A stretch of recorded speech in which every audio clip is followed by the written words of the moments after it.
Hello everyone, Earl Henderson, Primordial Defense. Thank you for watching. I have another Monday quarterback video for you. I'm going to pause this video intermittently to talk about things that are going on. I better explain what's going on and talk about things that I think that are being done right and are done wrong. So this is in around the area of Little Rock, Arkansas. This is I don't know how to pronounce it. I don't know if it's Cammack or Cammack, but it's whatever, Cammack Village. And this is I'm going to say Cammack. This is a Cammack Village police officer. He is responding to a call of a suspicious person who's been in the roadway moving cones. And the person, one of the people involved in witnessing this guy do this, is the off-duty police chief of Cammack Village Police. So this officer who is on duty responds. He's in full uniform, gets out with the subject. You can tell right off there's something off with this dude, and he becomes uncooperative, and he eventually resists arrest, and a struggle ensues, and you'll see what happens during the struggle. But without further ado, here we go. How can I help you? Yeah. Doing good? How can I help you? My neighbor. Okay. My neighbor. I mean, yeah. What can I do for you? Tell her I put my thumb out. You didn't pull over. Okay. What can I do for you? Are you okay? I'm solid, man. Okay. Yeah. What can I do for you, man? Just wanted to chat. I put my thumb out. You didn't respond. So. Oh, man, I can't stop in the middle of traffic. I pulled over. I mean, I'm here or not? I mean, it's not really traffic. You know what I Okay. Well, I can't park in the middle of the street. I mean, it's not necessary. I understand. What can I do for you? You got ID with you, my man? I'm solid. I don't need anything. Okay. What you doing out here, my friend? Walking. Okay. Well, was that you that moved the cones over there? Yeah. You sure? Because I was told you did. Let's have a seat over here. Let's talk, man. If you don't mind, let's have a seat.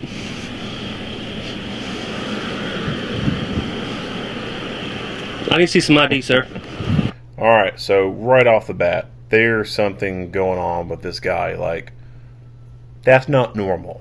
That's an odd behavior to be exhibiting. Is he mentally fucked up? I don't know. Is he on some kind of drug? Is he been drinking alcohol? I have no idea. Don't know what's going on with him. But something is out of the ordinary. Something's very peculiar about this guy. He's just not acting right.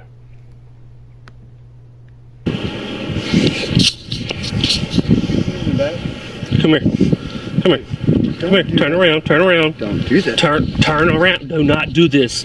Bro, do not do this. you Turn don't wanna around. do this. You turn around. You turn don't the wanna, fuck around. You don't want to do this, bro. Turn around.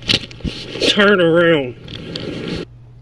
So, in the news report that I read, this officer described putting him in a bear hold. So I would call this something more like a double rear arm hook, but it's something that I've kind of very similarly put people in this kind of position before.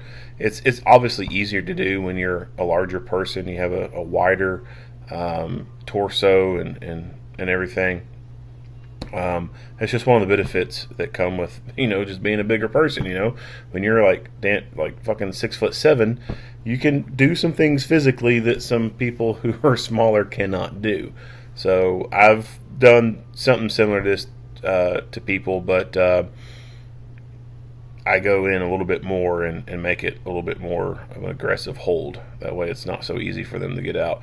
And one of the nice things about coming in and getting in behind people like this, and you being taller, which he's not that much taller than him anyway, but for me, once I get people locked up like this, all I got to do is just kind of, since I'm already having to bend forward just a little bit to be able to accommodate this or be able to do it, all I have to do is stand up and lean back, and I take people off their feet. And then I can, if I want to, I can dump their ass on the side real quick without any notice of them, and they can eat pavement. Done that multiple times before. You don't want to do this. Can you give me a note? But you can see that he has he's got some difficulty getting this arm in through here, and so this guy has more control over his arm, really. So once they start resisting, you got to be quick with it, or else once they do kind of gain a little bit more advantage of their arm or their limb positioning, it can be hard to get that in behind them. The unit. Brentwood, North McKinley, stop. Stop. Stop fighting. Just let me go. I'll fill in the bed. No. You're under arrest right now. Yes, sir. Put your hands behind your back. Yes, sir. So he starts to comply. He does put his hands behind his back. But then he turns and twists. Stop. Tase him, Todd. Get on the ground. Tase him now, goddammit! I'm trying to get the taser. God damn it. Oh, man. Tase him, Josh. Tase him. I'm trying to get the taser. He kicks it out of his fucking hand. All right, let's back it up. Let's break down what's going on. Oh, shit. So this guy, he's doing this bending over motion. He's trying to break hold of this grip. He's trying to get loose. Just let me go. I'll fill in the bed. No. You're under arrest right now. Yes, sir. Put your hands behind your back. Yes, sir. So a lot of times people will fake compliance just to get a grip loose. Then they can very quickly do something else. All right, so notice his taser placement right here. Why does he have his taser here like this? I'm going to go off, it's his body shape and how he wears his clothing. But there's also people with different body shapes who do the same thing as well. And they still end up doing the placement basically out of the overall reason why he's doing it, but just not as specifically as why he's doing it. So overall, the reason why I think people put their taser like this right here in the cross draw fashion directly on their side is just pure fucking laziness that has to deal with comfort. People don't like to be feeling discomfort when they're working. When this taser is all the way to the front and it's sticking up in this vertical fashion, it's not the most comfortable thing. It's really not. That's why you see magazine pouches, instead of them being in a vertical fashion, that's why you see some people have moved them into a horizontal fashion, because that big ass fucking magazine pouch sitting on the front, being that tall and bending over and it riding into your gut, it's not comfortable at all. It's really not.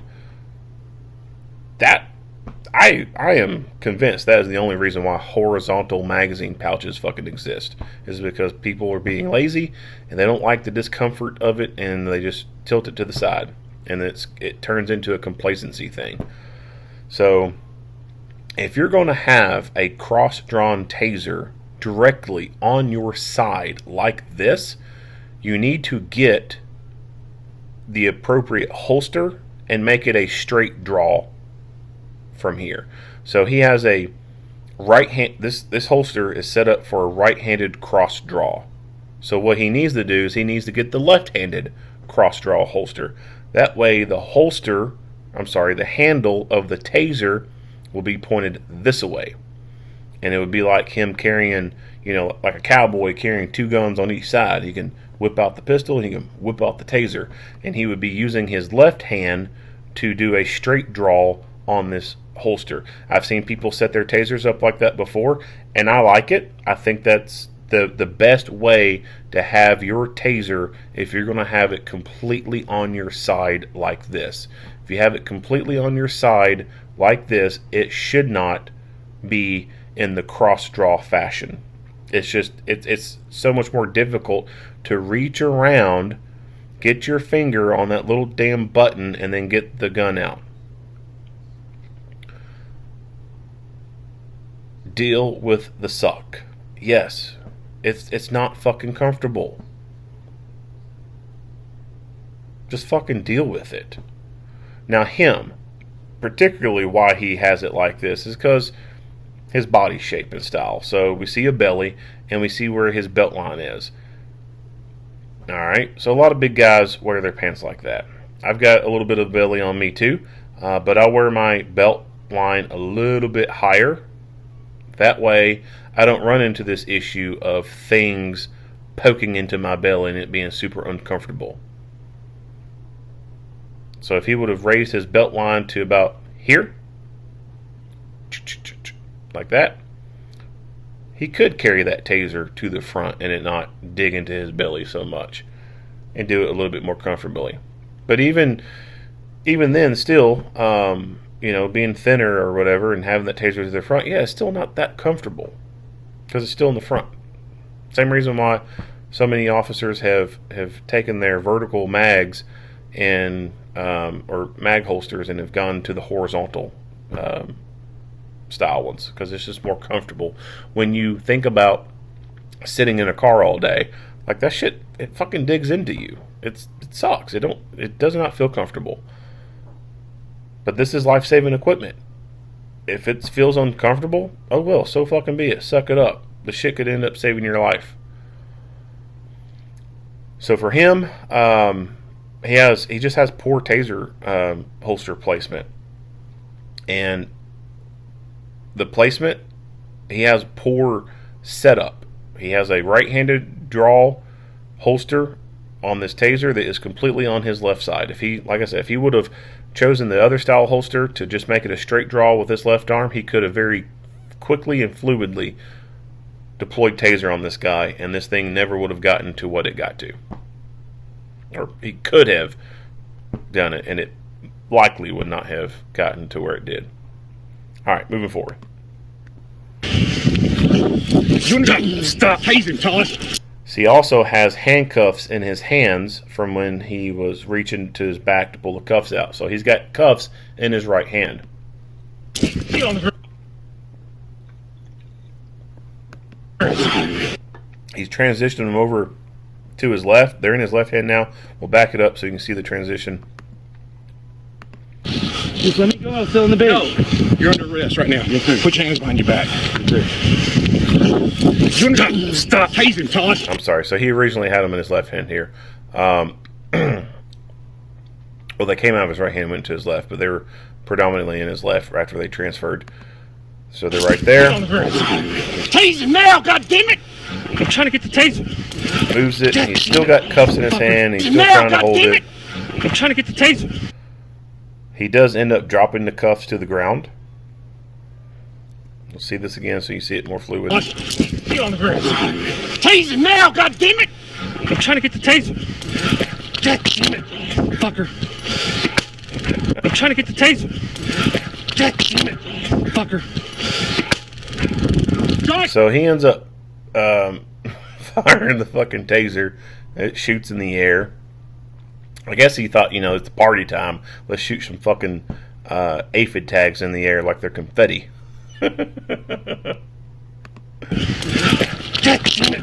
Fucker. Alright, so let's take our attention off this guy, this officer, and let's focus our attention on the suspect here. Let's see what he does. Tasing, Tosh. Get on the ground. Tasing now, goddammit! I'm trying to get the taser. Goddammit, fucker. Tosh, hit you again! Ah, shit, I shot my fucking self. So this officer ends up shooting himself in the leg with his own taser during this struggle.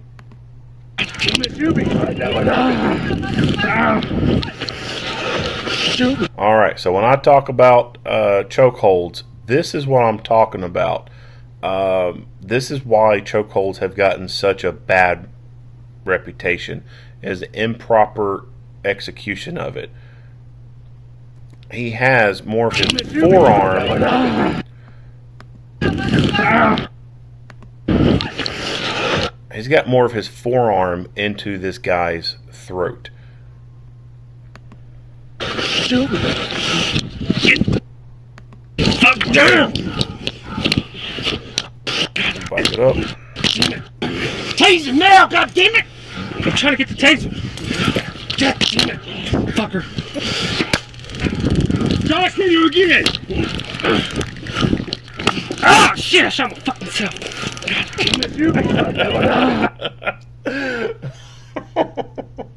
Ah, shit, I shot my fucking self. Oh, man. Oh, this dude's never gonna live this shit down. Shoot. Get the fuck down! Call for help on the radio. Right now. Get the fuck off me! Josh. Fucking radio fucking broke. You're under arrest.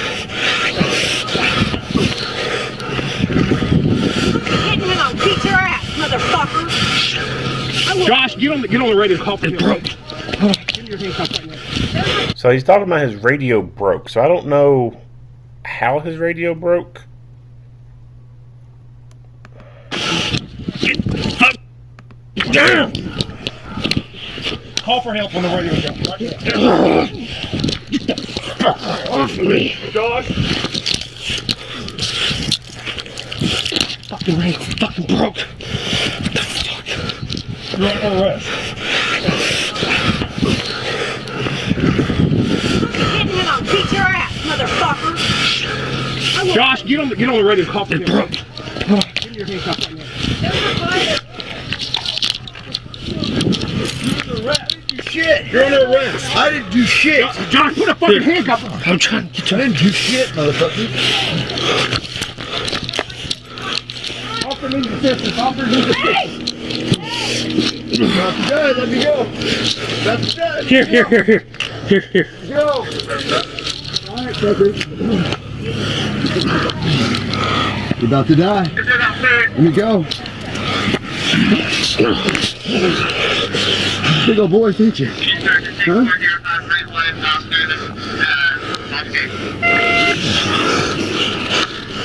Okay, so at this point, well, let's play this a little bit. So he's got his hand on his throat, and it was very momentarily. Hey, y'all heard me? So at this point, tasers failed. There's some type of problem with the portable radio. It's broke or something like that. You're told. Actually, I think that might be what he's talking about. I think Why are y'all hurting me? Why are y'all What hurting the me? fuck? You're told.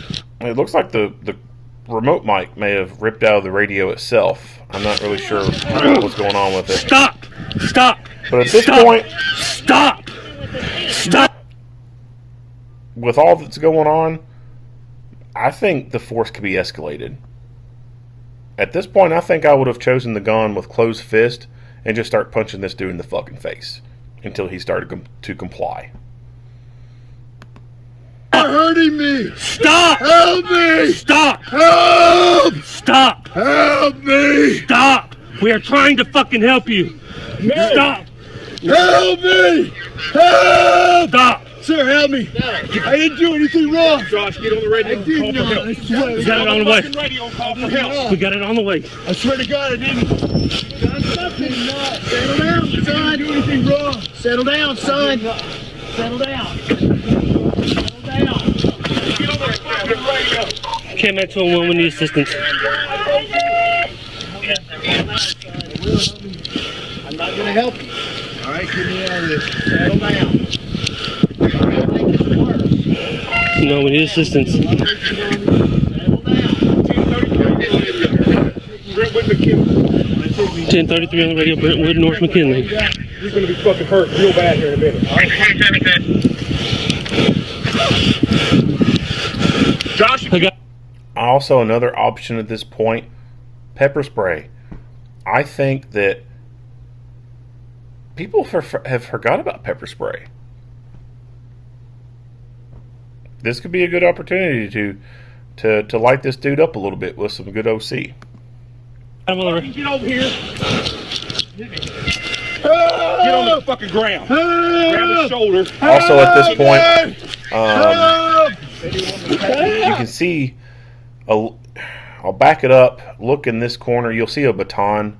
So at this point, he did take the baton away from the officer, and he has, at this point already, struck the chief in the head a couple times with this baton.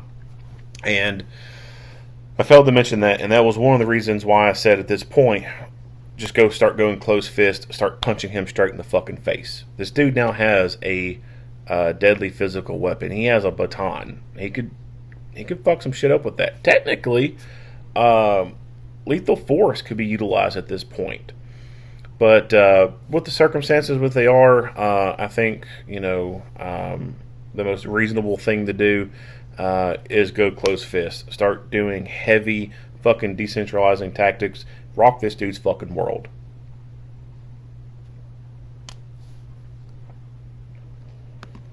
Grab his shoulder. Help me! Help!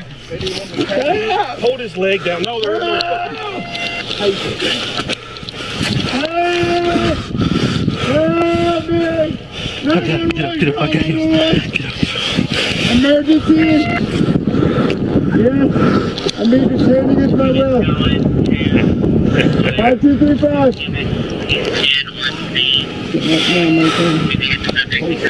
Stop! Hold still. Hold still. Help me! Who the fuck is this guy? Why is he killing me? Get him off my foot. Get him off my foot.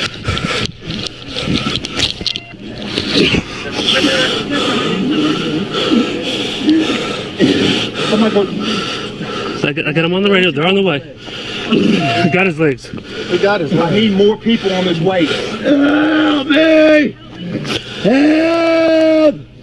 Jesus Christ is my Lord and Savior. You're fine. Hold still, dude. Put a head on it. Say Put on his Jesus. head. Calm down. Say Jesus. There, right, go ahead. Say Jesus. Jesus' name. Amen. Lord, you know what the valley shut up that little bit. Get back. Get back. I will die. Your rod and your staff, they cover me. I'll die for you, God. You will fucking I hold still. give up. I give up. Fucking hold still. I'll fucking quit.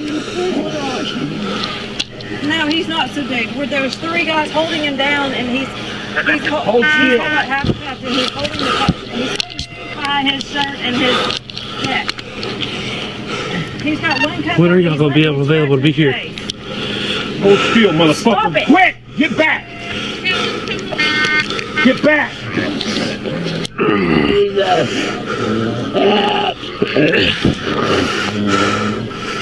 So it looked like he had an earpiece thing in. That's one of the reasons why I don't like those earpiece things. In a struggle, they're going to come out. And so people also say the reason why they don't like the little shoulder mics is because they can fall off during a fight. The other reason why I don't like the little earpiece things is just me personally. I seem to produce a lot more, well, I probably produce the same amount of earwax as anyone else, but I just feel like I end up producing more earwax than normal. And anytime I try to use earpieces, they just get compacted with earwax, and you got to sit there and dig it out with a little toothpick and clean it out, and it's just a lot of maintenance and upkeep on those things. So I've never liked them. Now, the nice thing about the earpiece setup is no one can hear your fucking radio communications when you're talking. So if you call out a name on something and you're talking to someone, you're out with them physically, they're standing a couple feet from you, and dispatch comes back with information, says, yeah, this person's got an arrest warrant. Well, that other person don't get to hear it, and then it doesn't give them the opportunity to instantly beat feet, turn around, and take off. But if it gets knocked out of your earpiece, if your earpiece gets knocked out in a struggle, well, you can't very easily take that thing and put it back in your ear and listen to radio communications. So now anybody talking, you're not going to hear them. You have no idea anybody's trying to communicate with you. So I don't like the earpiece things. But the shoulder mics, I do like the shoulder mics. I think that is a necessary piece of life safety equipment for public safety to have on a two-way radio. Like I said, some people complain about how they fall off easily during fights. There's a product out there from a company called Mic Loop, and is basically a loop of paracord that is the two ends of it are sewn into a patch of Velcro double-sided Velcro, and you can take that on your body. Let's say you wear concealed body armor.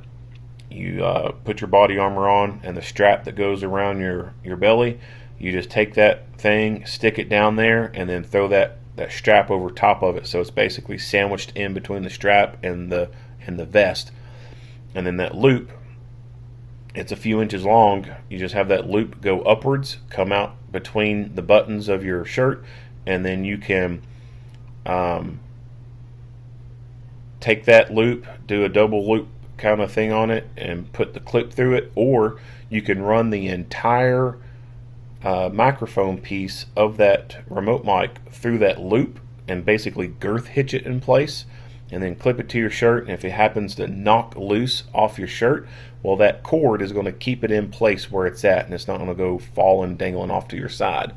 You can also do it with an outer carrier. I think it's just a little bit of a shortened loop, and same kind of concept with the sandwiching.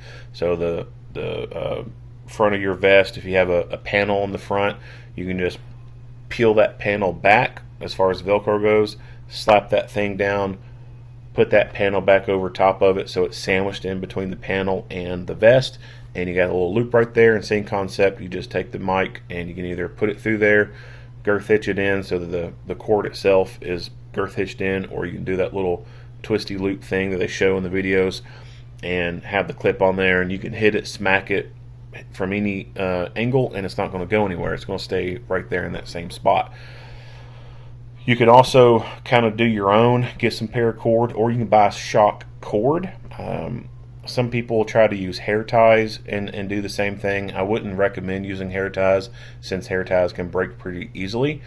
If you got some extra paracord laying around, even if you don't have paracord, you can order some off Amazon, or you can go to Walmart of all places and get paracord. Paracord has become pretty popular now. It's not just something that only the paranoid survival people have. It's more mainstream now. So you can get those kind of things and kind of roll your own kind of thing to get the same effect, or you can just buy a product that's already made and it's a turnkey solution. Take it out of the package and put it in the use. He does have a Motorola radio, so it's not the issue of the radio or anything. I'm really not sure what has broke on his radio. I don't know. It's just because the little earpiece thing got ripped out and he couldn't hear any communications that he's thinking it's broke. I don't know. It looks like the remote mic is still attached to the radio itself. When are y'all gonna be? His shirt and his neck.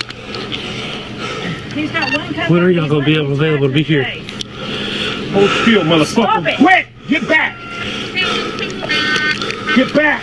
So I don't know. I don't know what was broke on his radio. Irregardless, you can still, if something happens to this cord, you can still reach down to the radio itself and hit the PTT on the side of the radio and just talk out really loud, and people are still going to be able to hear you. Even with the remote mic on there and it's still functioning properly, you can still bypass the button on the mic, or the remote mic, and key it from the radio itself and it still talk. If there's something wrong with the cord itself, again, like I said, you can bypass that by just reaching down to the radio itself and hitting the talk button. You'll just need to talk loud so that people can hear you. And if all else fails, hit the oh shit button. Dispatchers are going to know who hit it. They're going to know what your, so long as you called out to them, what your last known location is. They're going to know where you're at, and they're going to send everyone to you. You don't have to talk. You just press the button. And depending on the dispatch center and what features are turned on and if they know how to work the shit, you hit that oh shit button, dispatch is going to be able to hear what's going on because they can remote mic in.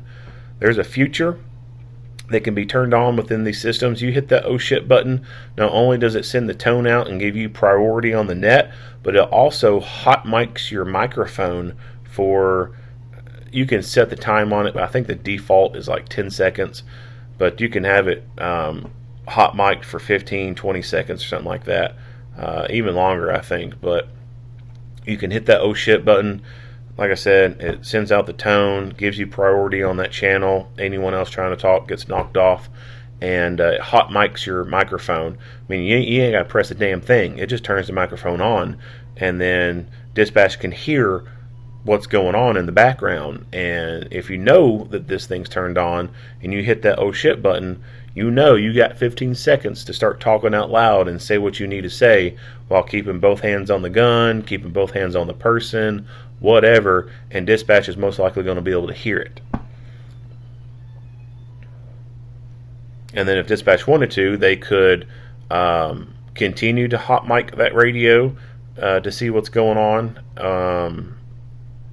or they could obviously, you know, let it turn itself on and then go from there. So he's got a good radio. Motorola is kind of the gold standard, so to speak, when it comes to two-way communications.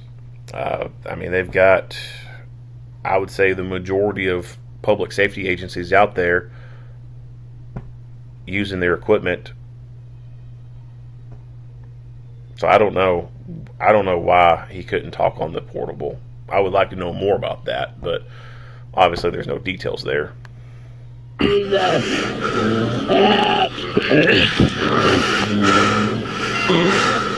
Hold still, motherfucker. Just hold still. Okay, well.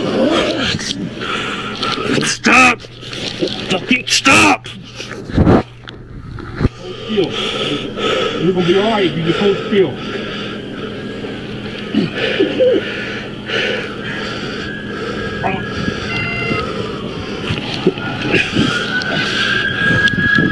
So what I was talking about, that earpiece being into the radio, so there's probably all kinds of stuff being said on the radio right now. You just can't hear it because when you stick that thing in, it disables the microphone on the remote mic. That way it's not broadcasting out. It goes through the earpiece. So there's probably a bunch of people talking, but you're just not hearing it because he has that earpiece thing plugged into the jack on the remote mic.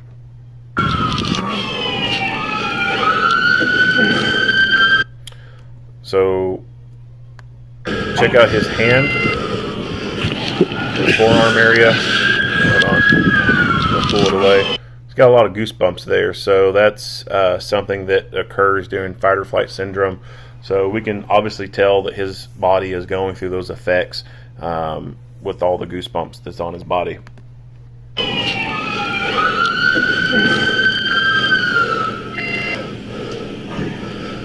Hold still, motherfucker! Hold still! Okay. I know you are. No, we just. No. No. We need multiple people hold him down. He's handcuffed. Okay. We just need, I need to get off of him.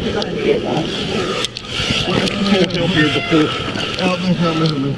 Let's get more help because we're tired. So there's that baton I was talking about. So these other two officers, they should have tasers. At this point, one of them should have deployed taser on this guy. They're coming. Josh, get your stuff back. Gotcha. We're going to wait till we get two more officers. Wait for more officers. I can't breathe. We're good. Hey, Get out of my head. no, sir. Please. No, sir. King No, Cam, sir. we still need two more officers. Why you can't kill me? No. Puppy. Help. We need at least two more subjects in medical to respond. Chill. Get him off my Calm head. down. No, Jesus. calm down. Jesus. Calm down. Help me, I'll die. Calm I'll down. die. Calm down. He's gonna kill me. Calm down. Calm down, dude. Calm down. If you get off me, I'll come there. You okay? 5500, you're on speed.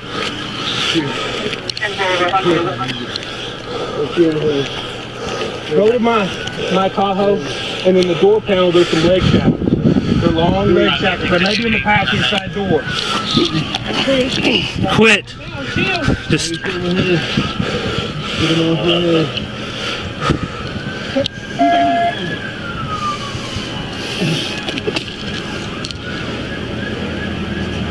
Yeah, definitely should have just went in and deployed taser on this guy.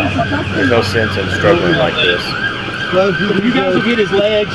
We're just firing fight here. Gateway, the channel is still for an officer as well as a fight. You're going to switch to secondary.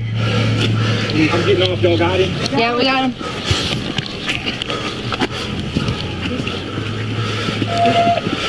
ready to flip him over?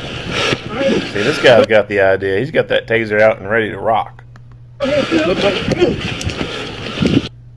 And, see, you know what's interesting is they've got a tourniquet holder on the front of their holster right here. This dude part rolls up. He's got a tourniquet holder on the front of his holster. It's funny how when you start doing something, you start noticing how many other people are doing it too. It's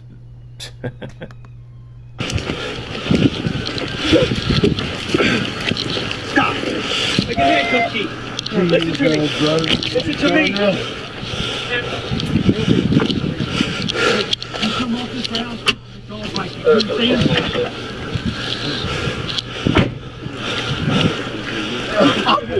Stop. You're gonna get tased, man. Stop. Yeah, I'm good. yeah, the threat of taser. Now, like, we're past that point. You should have already fucking tased his ass. Put a cup on here. I'm good. I'm good. I'm good. I'm good. If you pull his hand out from under you. You understand? Do it now. Go ahead, pull. Hold on, let me get this handle off so it doesn't come around here. There's a way to be secured. Go on there. He comes across this. We know he's got to go. We do not. Hey, I will chill. Stop. I don't have a. Get my arm out. It hurts. Pull your arm. I can't get out. You arm out. Help. Okay. We're good. No, we're not good. Jesus, Jesus, Jesus. They're gonna kill me. They're gonna kill me. Put your arm under your front, around your back. I got you. Help me, bro. Put your arm behind your back. I can't. Yes, you can. Help. Again, at this point, stop fucking arguing with him. Shoot his ass with a taser. Achieve NMI and arrest under power.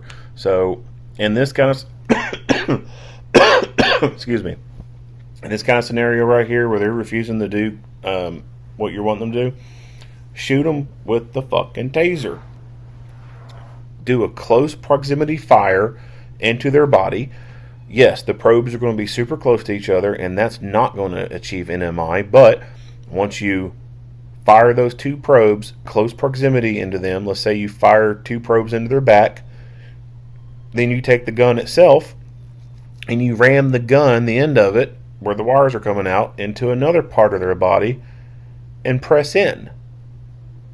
So if you fire high into the back, hit the probes up there, and then take the gun and ram it into their butt cheek, you're now completing the circuit, and you can achieve NMI.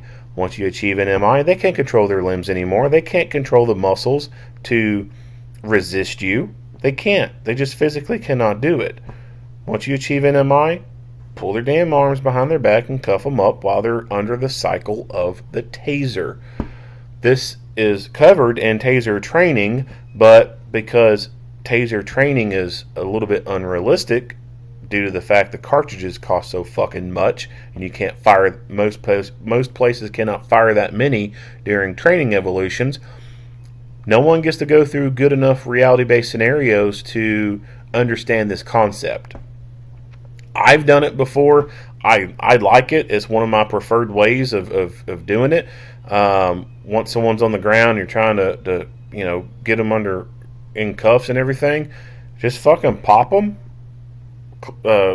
somewhere in the body, doesn't matter, real close. The probes are going to be real close. Just pop them, and then take the gun and drive it into them somewhere else. It completes the circuit. It works all the damn time.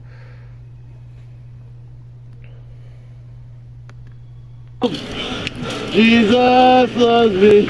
I was walking. He's looking children. Yeah, cute. We need a car with a cage. Car with a cage. Right here.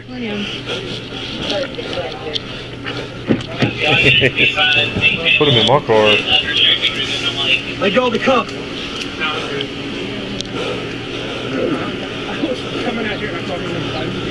Where's Josh? Right here, in front of you. Help me. Cuff Help key. me. Almost kill me, bro. Help me. Be quiet. Help me. Shut your mouth. Hey, Look at me, man. Stop. I didn't do anything wrong. They should have. We got somebody with a cage? Right here, man. Right behind you, man. You got shackles on. Get your feet. Someone has advised. They're on the way. George Floyd style, bro. Come on, somebody help me. Be quiet. You guys want the children's officer? I know. They're out. Help me! I can't breathe. No. Wasn't planning on that. Stop. Here, John.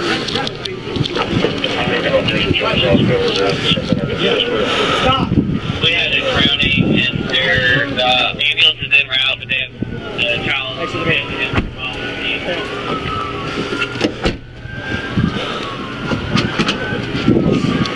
That's what. All right, and it pretty much ends from here. Whew. So, a bit of a train wreck. A bit of a train wreck.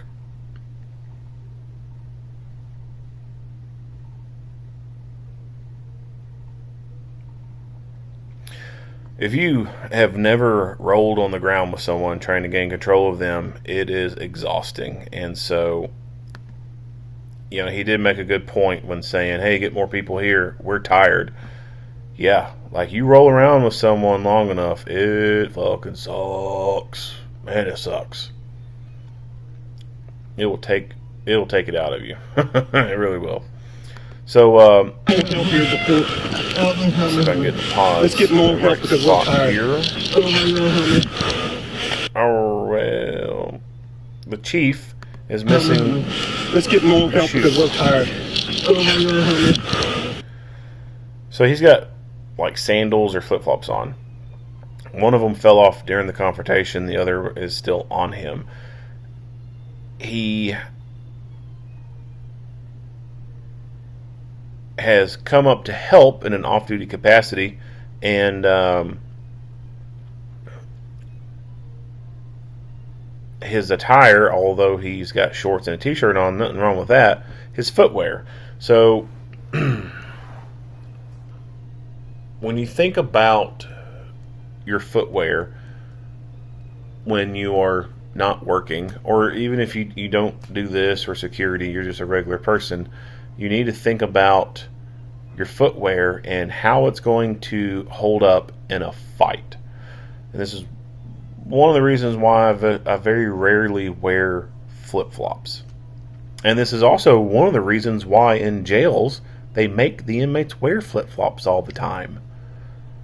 It's a lot harder for you to fight when you don't have good shoes on. The flip-flops don't give you very good traction. They end up falling off. Like, it's just, if you kick, obviously, you know, the flip-flop isn't going to do anything beneficial for you when you try to kick someone. You might as well just, you know, slip it off and kick barefooted. So if jails make people wear flip-flops to put them in a disadvantage, then why the fuck do you want to wear flip-flops? It's not going to give you any kind of advantage. It looked like he had sandals, the kind that go up over the heel. I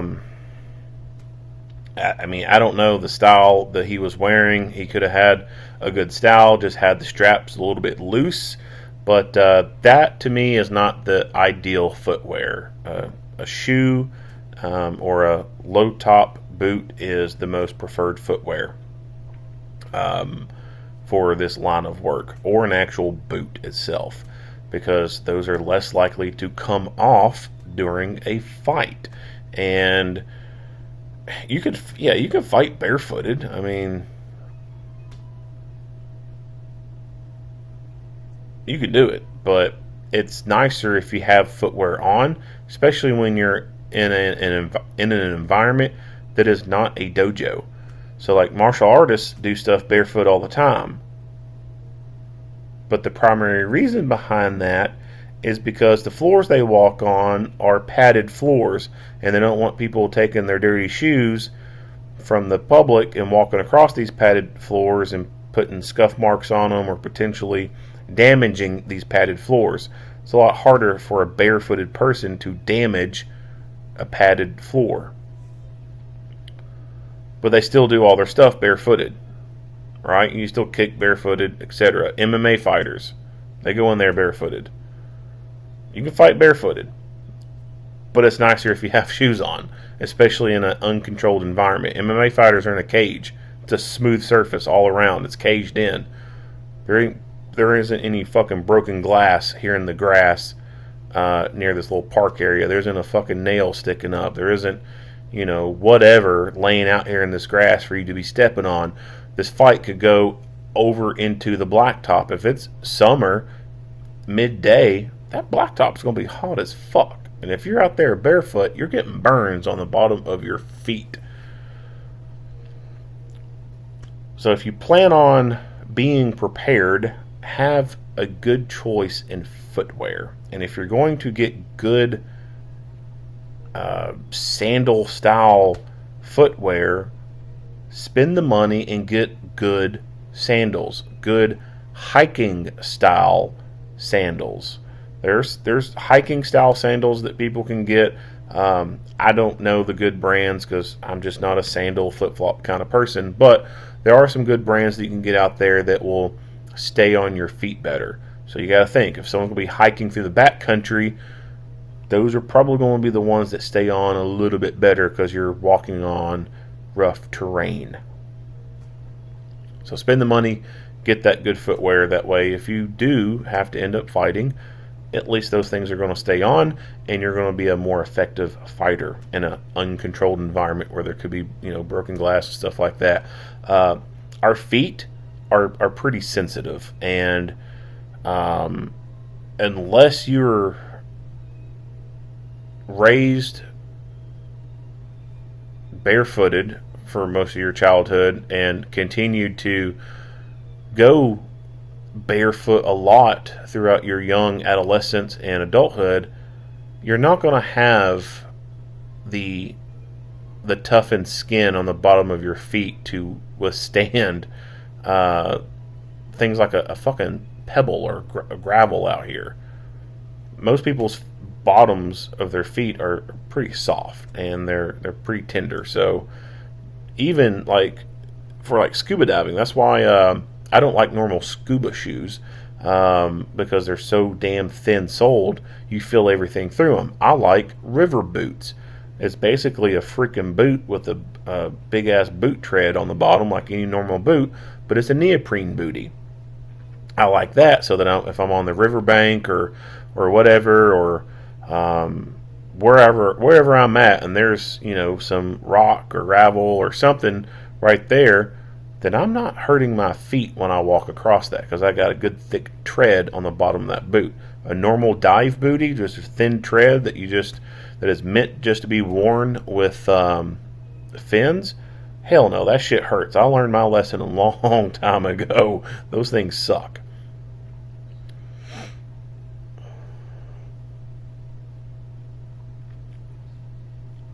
A lot more could be said about the hand-to-hand stuff here. Admittedly, I'm not the best person to talk about that hand-to-hand stuff. Hand-to-hand stuff is harder to master than it is some of the tools. You just generally have to spend more time working on the hand-to-hand stuff and practicing it to be proficient with it than you do other stuff. And it's more time consuming. You can take someone and put them through a 2-day pistol class and they're going to be pretty solid for a while just based off what they learned on that. You do a 2-day hand-to-hand class, it's going to be difficult for people to retain all the different stuff that can be crammed into 2 days. It is. It's going to be very difficult to remember all that stuff. So I've been through a couple of really good hand-to-hand classes. The most recent one was Craig Douglas ECQC. Phenomenal class. Really great class. Learned some pretty good stuff in it. But unless you practice that stuff, it can perish quickly. Another class I went through was, he's changed the name of it since then, but back then it was called Full Contact Gunfighting by Aaron Little. That was a really great class. Same kind of class as this ECQC, except there were no simunition guns in it. You just used inert guns. But it was a good 2-day class of just rolling on the ground, fighting people, and learning different moves, how to get people down, how to get out of holds, how to get out of the mount. I mean, just a good ground pounding class. And there's still some stuff from that class that I've retained, but for the most part, some of that stuff, like the gun grab, the gun disarm stuff, and the knife disarm stuff, I honestly couldn't remember how to perform those maneuvers very well, because there's just not that much time in 2 days to cover all that stuff and then be proficient on it. You literally have to spend months on each of those things, going through those repetitions enough to be able to have them committed to muscle memory. So I like hand-to-hand stuff, but at the same time, I do recognize the fact that it is harder to remember the stuff because it just takes longer. It takes longer to become proficient at some of your hand-to-hand techniques than it does something like a pistol. A pistol is just so much easier to be able to train a person on in such a short amount of time. The hand-to-hand stuff, I mean, there's just so many variables involved, so many moves. If this person does this, you do this. If they get you down this way, this is how you get out of it. This is one way to take them down. This is another way to take them down. Here's a Kimura. Like, there's just all kinds of shit. There's only one way to shoot a gun, right? You pull the thing out, you line the sights up, you pull the trigger. Those are some very basic steps. That's why it's so much easier to teach on tools than it is hand-to-hand stuff. But hand-to-hand stuff is good stuff, and like I said, there could be a whole lot more said about hand-to-hand stuff here that I just don't think that I would be able to do any justice in trying to do any commentary on it. Like, I would butcher it. Like, there'd be hand-to-hand guys thinking, oh, what's this fucking dude talking about? So,